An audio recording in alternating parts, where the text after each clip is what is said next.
Avant toute chose, qu'est-ce que le latin?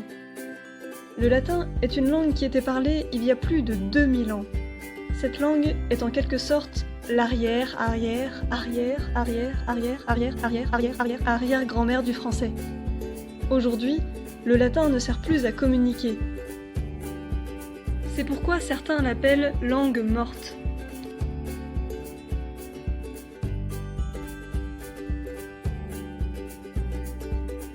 Étudier une langue que l'on ne parlera jamais peut paraître inutile.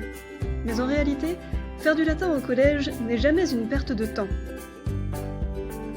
Tout d'abord, pour être exact, le latin n'a pas totalement disparu de notre société. Il y a un siècle à peine, les élèves écrivaient des poèmes et des rédactions entières en latin. Et de nombreuses devises sont encore formulées en latin.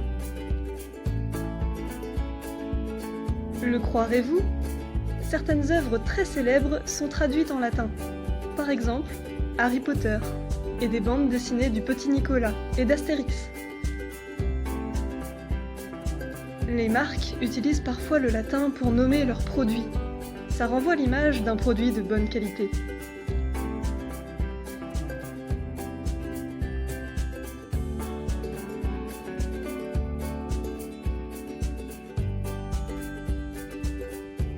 « 80% du vocabulaire français vient du latin.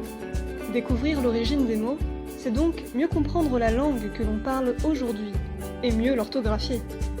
Par exemple, savez-vous pourquoi corps et temps sont écrits avec PS à la fin? C'est un lointain souvenir de leurs ancêtres latins, corpus et tempus. D'ailleurs, nous connaissons et employons tous des mots latins sans le savoir.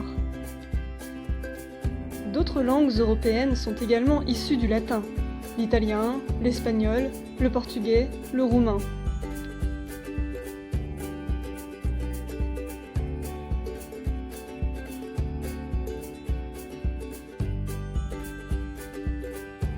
Bien que le latin ne soit plus une langue de communication, il est une langue de culture. Tant qu'il est étudié, même s'il n'est plus parlé, il ne disparaîtra pas.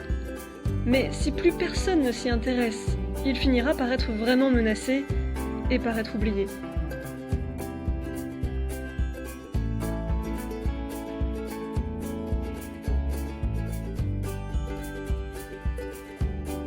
Nous étudions la langue, mais pas seulement.